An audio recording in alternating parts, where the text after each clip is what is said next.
chama William Pontes. Ele perguntou quanto tempo levou do dia em que iniciou a formação até o primeiro voo da carreira. William, como eu respondi já anteriormente, eu comecei a fazer meu curso em 85 e quando foi 87, novembro de 87, eu já estava empregado no meu primeiro emprego profissional. Então eu considero que minha formação, mesmo não tendo experiência, lógico que ninguém começa com experiência, foi relativamente rápido. Durou aí menos de 3 anos, de quando eu iniciei até meu primeiro emprego. Ele chama Lucas Vitorino. Ele veio e falou assim: Massa, uma pergunta. A idade influencia na contratação? Lucas? Uhum. Lucas, é o seguinte, a idade, só se você tiver uma idade muito avançada, vai influenciar na sua contratação. Mas, de um modo geral, se você não for uma pessoa muito velha, isso não vai importar. O que vai importar se você for um pouco mais velho é sua experiência como piloto. Porque se você for um cara de 40 anos tal, quem vai te contratar supõe que você voe aí uns 15, 20 anos já e que você tem uma certa experiência. E a aviação comercial, quando ela fazia provas e tinha seleção de pilotos, ela seleciona. Pilotos estão fazendo seleção até 35 anos, até 32 anos. Mas essas idades, elas aumentam ou diminuem dependendo da demanda das companhias aéreas. Na aviação executiva, que é onde eu sempre voei, isso não influencia, a não ser quando você passa de 60 anos, que você começa já a entrar na terceira idade e tal, aí já realmente já é mais hora de você parar do que você procurar um novo emprego, entendeu? Aí influencia sim. Mas fora isso... Por questão de saúde, né? É o mercado que determina isso aí, entendeu? Porque também a pessoa após 60 anos, que nem eu vou na aviação executiva, um cara que vai me contratar, um cara depois de 60 anos, se você não sabe da saúde dele, o cara pode começar a ter problemas de saúde, né? Não tem mais a mesma vitalidade, o mesmo vigor do que um cara de 40 anos. Então, obviamente, que se um cara de 40 anos tiver uma boa experiência, tiver uma experiência legal, ele vai pegar o cara de 40 anos. São coisas da vida em qualquer área, né? Ainda mais no Brasil, onde você, dependendo da sua idade, você fica descartável, entendeu? O próximo perguntou aqui chama Marcelo Valongo. Ele perguntou como era voar no Amazonas. Marcelo, tudo bem? Marcelo, eu comecei a voar em 1987, novembro de 87, eu entrei numa grande empreiteira que tinha obra no Amazonas e eu fui voar na hidrelétrica de Balbina. E lá eu voei Queen e Twin Bonanza. Twin Bonanza, para quem não conhece, são uns Beechcraft que parecem uns barão grande. Tinha uns motorzões, avião a pistão, uns motorzões de 340 HP, uma puta de uma máquina pistão. E eu comecei a voar, não tinha GPS. Então o nosso voo era Manaus-Balbina, Balbina-Manaus. E uma vez por semana, mais ou menos, a gente voava para Porto Trombetas, Cachoeira Porteira, que dava 1h40 de bimotor. E não existia GPS. Eu era copiloto com muita pouca experiência, mas é uma coisa fascinante. Só existia VOR na época. Eu lembro que esse voo que demorava 1h40 para Cachoeira Porteira, que é Porto Trombetas, a gente voava 1h40, logo você perdia o sinal do VOR de Manaus, aí você voava por tempo, só cronometrado, e isso você sofre muita influência, você pegou vento de proa ou de cauda, e às vezes você passava para cima da camada, você não tinha referências visuais, porque ali tudo com 20 minutos você está cruzando o Rio Negro, com 35 minutos você está cruzando o Rio Pretinho, e assim vai. A aviação lá é muito visual. Na minha época eu comecei a voar. E eu me lembro que tinha um entroncamento de 3 rios em Cachoeira Porteira, que quando você descia, que o tempo não estava muito legal, você descia instrumento, se a água tivesse descendo, você tinha passado a hidrelétrica, então você tinha passado de Porto Trombetas. Se a água tivesse no sentido contrário, não tivesse descendo, você não tinha chegado em Porto Trombetas. Então a gente voava com um estimado e navegação visual, vendo rios, rios e rios. É uma coisa fascinante, só quem voou lá sabe dizer, e realmente tanto é que teve muitos acidentes na Amazônia. Eu já fiquei perdido com um comandante muito experiente lá, um dia que a gente foi fazer o levantamento topográfico de um rio, e é realmente fascinante, mas na minha época era meio crítico. Hoje não, porque hoje você plota uma posição, não tem como você se perder com GPS. Entendeu? Não tem como. Na minha época você pegava um mapa, você traçava, pegava seu rumo, fazia navegação, ia no papelzinho, na caneta ali, pegando estimado, se passou adiantado, se passou atrasado. Então era um pouco mais difícil que hoje. Mas foi uma experiência que hoje eu tenho, até hoje, depois de 30 anos, que não tem igual. Só quem passou foi muito bom. A próxima pergunta o cara chama Kevin Garcia e ele perguntou assim: onde ele fez curso acrobático? Precisa de quantas horas de voo para se formar? Fala, Kevin, tudo bem? Kevin, eu fiz meu curso acrobático no Aeroclube de Minas Gerais com um comandante meu, o Guto, que foi um dos caras que me inspirou na aviação, que é um cara que tem um talento, para mim foi um dos melhores comandantes que eu tive. E eu fiz meu primeiro voo acrobático em Juiz de Fora, num Citabria com ele. A gente estava num voo a trabalho e ele é de Juiz de Fora. E aí a gente parou lá, ficou esperando o passageiro, pousamos de manhã, decolar à tarde. E ele falou: vamos ali no Aeroclube, nós vamos fazer um voo de acrobacia no Citabria. Então, como eu estava te dizendo, a gente pousou de manhã, estava num voo a trabalho em Juiz de Fora para decolar à tarde, e o Guto falou para mim: cara, nós vamos fazer um voo agora no Citabria, que é um voozinho acrobático. E eu lembro também que eu fiquei com adrenalina a 1000, a gente almoçou e foi, lá nós fizemos uns looping, uns tunô, e para mim foi tudo novidade. E ali também já, que nem diz o pessoal que faz acrobacia, entrou o vírus, entrou o vírus da acrobacia na minha veia. E depois, posteriormente, chegou um Christen Eagle, o DAC, que era na época o Departamento de Aviação Civil, comprou vários kits e foram montados no Brasil do Christen Eagle, um biplano acrobático. E eu fiz meu curso aqui no Aeroclube de Minas Gerais e quem foi meu instrutor foi o Guto. É apaixonante, cara. Você tem que gostar de fazer acrobacia. E eu tenho 2 pontos na minha vida que eu acho que eu evoluí muito. Foi quando eu fui voar Learjet, que eu saí do meu primeiro emprego, depois de 10 anos fui voar Learjet.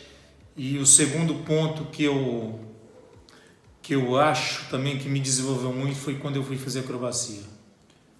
Quanto à questão de horas, você não precisa ter um número de horas. Inclusive, existem campeões mundiais franceses. Os caras nunca voaram nada, não tem nada de hora em outro tipo de aeronave, a não ser acrobacia. Então você pode fazer o curso de piloto privado, aprender como voa e começar a fazer acrobacia. Entendeu? Obviamente que nos Estados Unidos, na Europa e em outros países, você tem muito mais condições de viver disso, disputando campeonatos, fazendo show aéreo, do que no Brasil. Mas não tem um número mínimo de horas que você precisa para iniciar. O que eles perguntaram basicamente a mesma coisa. O primeiro chama Nathan Oliveira. Ele perguntou: qual de todas as aeronaves que pilotou é a mais interessante e prática de voar, de pilotar? E o outro chama Alan Santana. Qual a melhor aeronave que pilotou? Alan e Nathan, eu vou responder vocês dois porque parece que as perguntas são bem semelhantes. A aeronave, a que a gente mais gosta, melhor, cara, toda aeronave tem suas características. Umas são melhor em uma coisa e não em outras. Toda aeronave é interessante e e é excepcional de voar. Eu, por exemplo, eu tenho lembranças, nunca mais vejo o Paulistinha, é uma aeronave fantástica, eu adoro voar Paulistinha. Eu brincava com o Paulistinha, eu fazia coisas em cima da pista, de correr em cima da pista com uma roda só do Paulistinha. Então era uma aeronave fascinante para aquela categoria, para aquela aeronave leve de instrução. Aeronaves marcantes, já de maior porte, velozes, por exemplo, que eu voei, que me marcou muito, que eu gostei muito, é o Learjet. Eu voei um Lear 36, então é uma aeronave já mais arisca, muito veloz, sobe muito, é um trator, uma bela de uma máquina. Voei muito para fora do país com o Learjet, voava um 36, que é uma aeronave que tem 2.400 milhas de alcance. Eu cheguei a fazer um voo de 6 horas e 45 minutos nessa aeronave, de São José, na Costa Rica, a Brasília, que me marcou muito. Voei para a Europa com essa aeronave, para os Estados Unidos várias vezes, numa grande empresa de táxi aéreo, que é a Líder Táxi Aéreo. Voei lá 9 anos. Então, cara, isso depende. Toda aeronave é legal de se voar. O Christen Eagle, por exemplo, na acrobacia, é um avião apaixonante que eu voei, que foi meu primeiro contato na acrobacia. Foi o único avião acrobático que eu voei. Eu tenho até vontade de ter um Christen Eagle, porque foi ali também que certas habilidades que eu desenvolvi foi nele.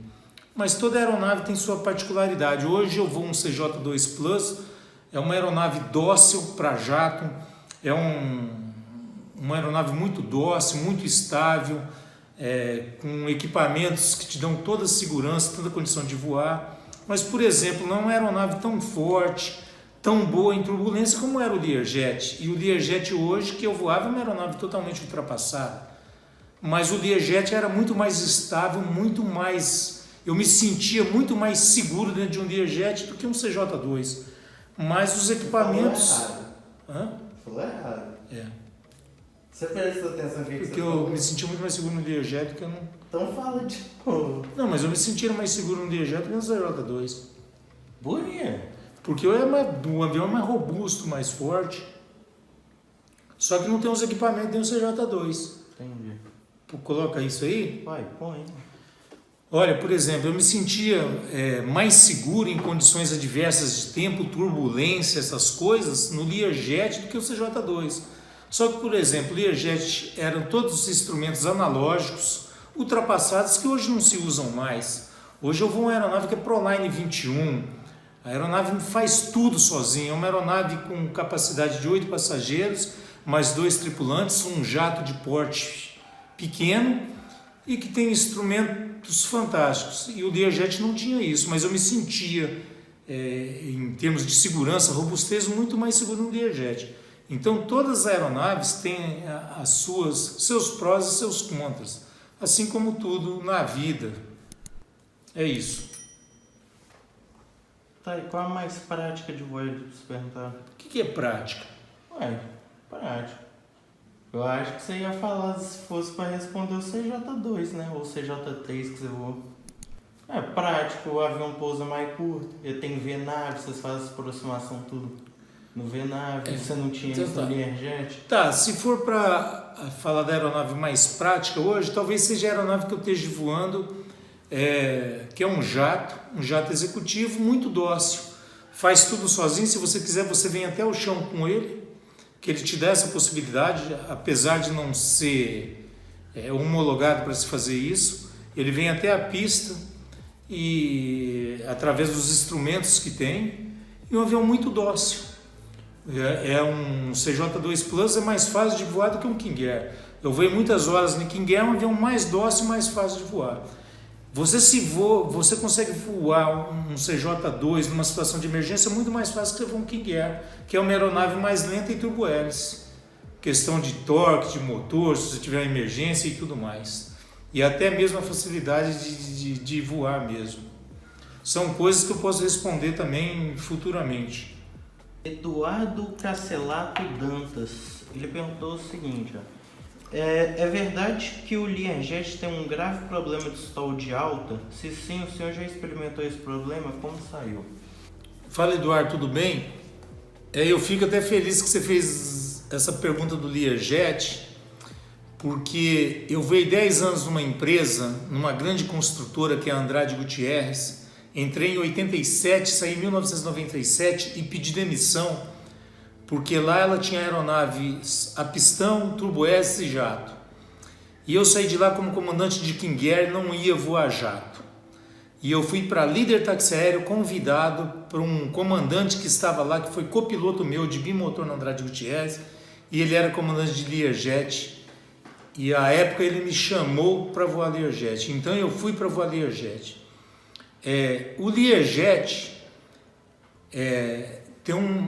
existiu uma grande mística ao redor do Learjet daqueles comandantes antigos, sabe? Principalmente os incompetentes e que não queriam passar os ensinamentos para você. O Learjet é uma aeronave rápida, que em certas situações ela estola com uma velocidade muito alta, quando ela está toda flapeada, com trem baixo, num procedimento de precisão numa curva base. Mas, como diz um amigo meu, até bicicleta mata. Eu tenho um amigo meu que é ciclista e perdeu vários amigos andando de bicicleta. Então, aquele comandante antigo, aquele cara que voava Learjet no começo, os Lear série 30, série 20, série 30, é o que a gente chama na aviação de pano preto. E esses caras não passavam os ensinamentos para você. Toda aeronave mata, até ultraleve. Se você tiver um bom instrutor, você aprender a voar a aeronave, você respeitar os limites da aeronave e conhecer os seus limites da aeronave, todas as aeronaves vão ter um risco, ou maior ou menor. E o Learjet não tem esses problemas todos que falam. Eu nunca tive stall de alta, acho que isso é uma coisa dificílima de ter, a não ser que você entre numa situação de um mergulho ali que você vai extrapolar tudo que o fabricante falou e indicou para você, mas nunca ouvi falar nada disso, entendeu? A aviação tem muito isso. Existem muitos incompetentes que falam, como em qualquer outra profissão, que falam o que não sabem ou falam por falta de conhecimento do equipamento. Eu voei 9 anos Learjet, não tenho nada a falar. Qualquer profissional habilitado que faça o treinamento, tem um bom instrutor, que tem um pouco de aptidão, ele vai ser comandante de Learjet. É uma aeronave diferenciada? Ele é arisco? Mas isso não quer dizer que você tenha que ser um cara supra-sumo para voar um Learjet. Eu acho que aqueles ali, eles tinham uns negócios 20 alguma merda. Tinha, que matava mesmo, mas... Matava mesmo, estolava com... O Avelar falou que sentava em 180 nós com ele limpo, ele dava shake. 180 nós você entrava numa curva base, 180 nós. Se você não desse flap, ele não tinha asa. Nunca ia cair. Mas isso vai cair.